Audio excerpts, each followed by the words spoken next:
Return to fire, Actual. We have eyes on a banished camp, over.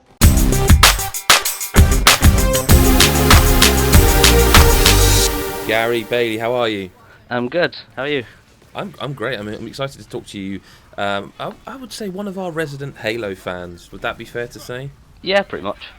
But Halo Wars is not Halo. Well, it is Halo. It's got it in the title, but it's a strategy RTS, is it not? It is, yeah. It's a little bit different from the usual shoot everything that moves kind of game, but it works. Well, I was going to say the first question I should ask you, because I did play Halo Wars, and it was all right. I just remember the kind of meme forming from it, all units. Where did you sit on the first Halo Wars? I'll be honest, I struggled with it. Okay. Partly because I'm not very good at most strategy games, but I don't know, it just something didn't quite fit. I think it was kind of left just floating out there really, rather than being accepted into the sort of the Halo world. So what's changed? What's different about this one? Well, I think because they've got a new developer on board, Right. they've taken into consideration a lot more using the controller rather than mouse and keyboard like you would on PC. And because of that, it just works a lot better. So controlling the units is a lot easier. Just selecting them is a lot easier, and moving around the map is a lot quicker. And the way everything plays out seems to work much better than it did before. So I suppose something important I have to ask you is, obviously a lot of people who are really into Halo, they love the story of Halo, Yeah. And I'm guessing, I don't know, but I'm guessing this has got nothing to do with Master Chief, but this is obviously within the Halo universe.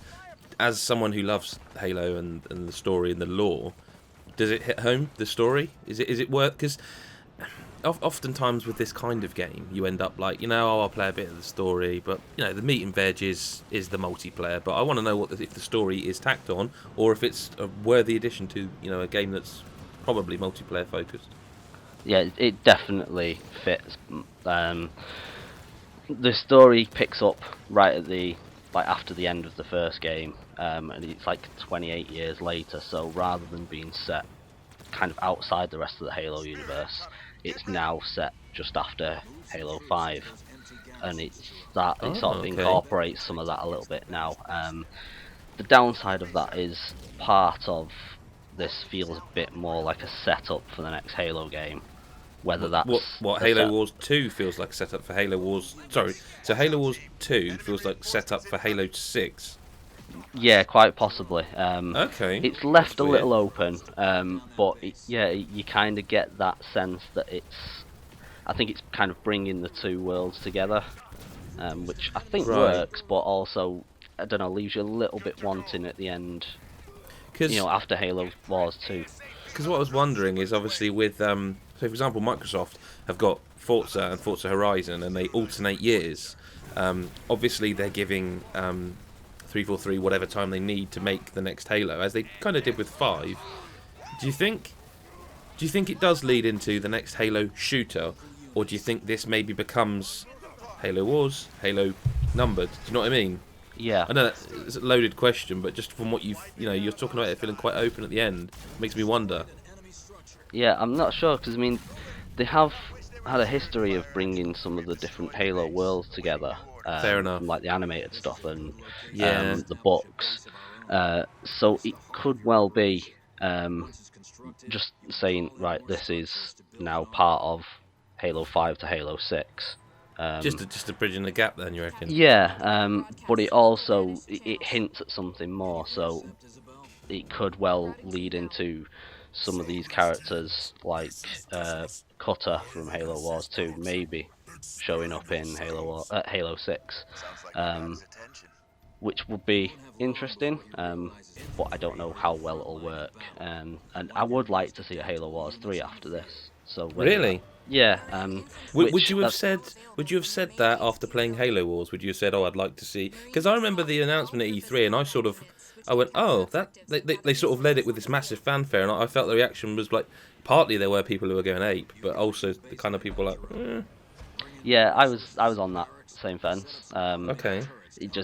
I wasn't a massive fan of Halo Wars. I liked what they tried, but it didn't quite work for me. So when Halo Wars 2 came along, it's like, oh, cool, fans will like it, but I wasn't bothered. But Right. playing it changed my mind quite a lot. I mean, Creative Assembly is one of the reasons it has my interest peaked, because obviously they did Alien Isolation, and are well known for the Total War series being like a terrific strategy game. So it sort of doesn't surprise me that Microsoft went, hey, you guys that make these amazing strategy games, make this game. So the story's good. Are the cutscenes like those, the CGI ones by any chance? The ones that they like, the Halo 2 remastered style ones, like really gorgeous. They are, yeah. It has some in-game cutscenes, but it does transition like instantly into and out of these cutscenes, like the real CG ones, which clearly have a lot of money spent on them because they look brilliant. I must admit, I do remember that from the Master Chief Collection. All of the games looked good, but those cutscenes that they redid for 2 were just wow. Yeah. But I suppose we should move on to the sort of, I guess, what people are going to... Because, once you've gone through the campaign... Well, just very quickly, is there reason to revisit parts of the campaign, or is it like a one-and-done thing, do you think? There is reason. There's the different difficulties. Yeah. Halo fans love to go to Legendary, so I can see that happening. They're going to struggle, but... Really? It's very difficult. But how long is it? Sorry, out of interest. Like, how long's the campaign? Like, roughly, I won't hold you to it. It took me around 7 hours. Okay, so it's a decent wedge. Yeah. But on top of that, you've got bonus objectives within every mission, which are optional, but they can be quite difficult to do, especially on like 1 or 2 timed missions as well. But you've also got stuff like there's the skirmish mode, so you've basically got sort of unlimited potential to just make your own missions essentially. And then you've then got the multiplayer side of things, which works very well as well. I was surprised. Well, let's move into the multiplayer then. The one I heard the most about pre-release was, I think, the one, was it a beta test, like the Blitz mode, I think, and how does it hold up? Like, obviously, with limited, it's not, the game's not out yet. You'll be playing against other media and select people who've got the game early. How's it holding up so far for you? And you got any favourite modes, or do you think you'll play it for time to come? That sort of stuff. Talk to us about the multiplayer. Yeah, the multiplayer works very well. You've got various modes on top of Blitz, so you've just got like your standard deathmatch. But you've also got like strongholds, which is like holding strongholds, and then you've got Dominion, which has got like 3 your ABC strongholds that you then capture for as long as you can. That you get in even stuff like Battlefield, that kind of thing. But Blitz works a lot better than I expected. Because with it being like card based, I thought it was just going to be pay to win. Microsoft do really like these card-based multiplayer things, don't they? They've done it in Halo 5, Gears. I think Halo 5 is where they kind of got the idea, because it's similar to the rec packs. Which did kind of unbalance it, didn't it, in places? It did, yeah. Time will tell how well it works once everyone gets hold of it. But at the moment it feels okay. I think it'll be a case of it depends completely on the player, and whether the matchmaking works as well. Yeah. Because if it's putting you up against really good players, it doesn't matter what card you'll have, they'll probably beat you. Purely because of it's kind of how strategy games tend to work. So it does feel like there is skill required, like to be the best, to win. It does feel like you outskill, you're better than your opponent.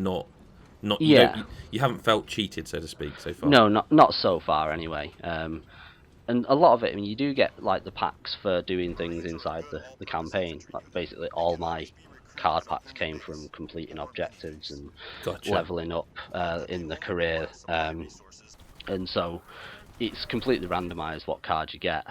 But there were 1 or 2 which I got which were really cool, very powerful, but it depends completely on the person using it. Like myself, I'm not that great, so I might not exactly choose the best time to use like a powerful weapon, whereas someone who's very good at the game, they'll know exactly when to use it, and just kind of rip your forces apart. You have no chance. But hopefully the matchmaking will stop that happening too much. Is it? Forgive my ignorance here. Is it microtransaction based? Like within that, can you buy packs like you can in the other games that Microsoft publish? You can, yeah. Okay, that's a shame. But I suppose it's up to you. I hope, like you say, hopefully the matchmaking will analyse that sort of stuff and say, well, look, this person spent £2,000 on cards. Please don't put them against someone who's not doing that. Exactly. One final thing I want to ask you about, because obviously I've read your review. Which people should go to godisgeek.com and read the full review with the score on the bottom. You mentioned StarCraft II. Yes. And that's a brave thing to mention. Yeah. You think this approaches it? I do, yeah. I mean, a lot of the cues are taken from it as well. I mean, some of the way things work, it did remind me of StarCraft II, which, I mean, I'm a big fan of. I was going to say, because I'll be honest, I had not a lot of interest in this game. The second I see that reference, all of a sudden I want to play it, because I like StarCraft 2 an awful lot. Yeah, and it plays very similar, which I think is why it should do well.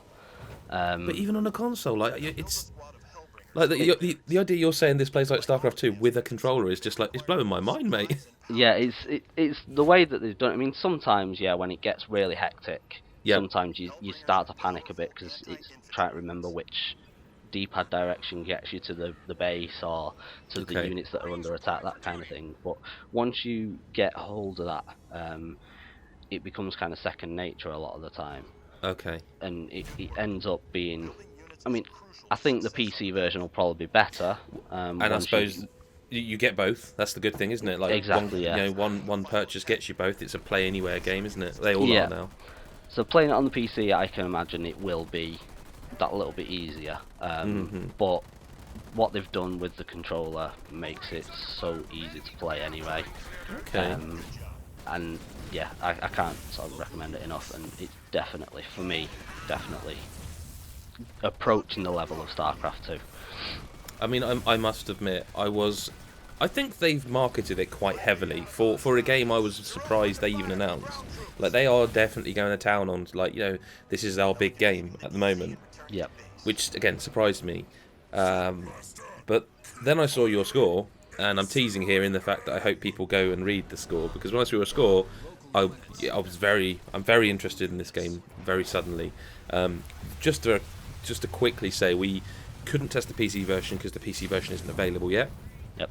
We'll try and have a look at that at a later date, and if there's any major issues, check the review and we'll update it accordingly. Otherwise, Gary, where can people find you on Twitter? At BlueFury47. Excellent. I'm at JeebusF, and of course at godisgeek. Gary, thank you for your time.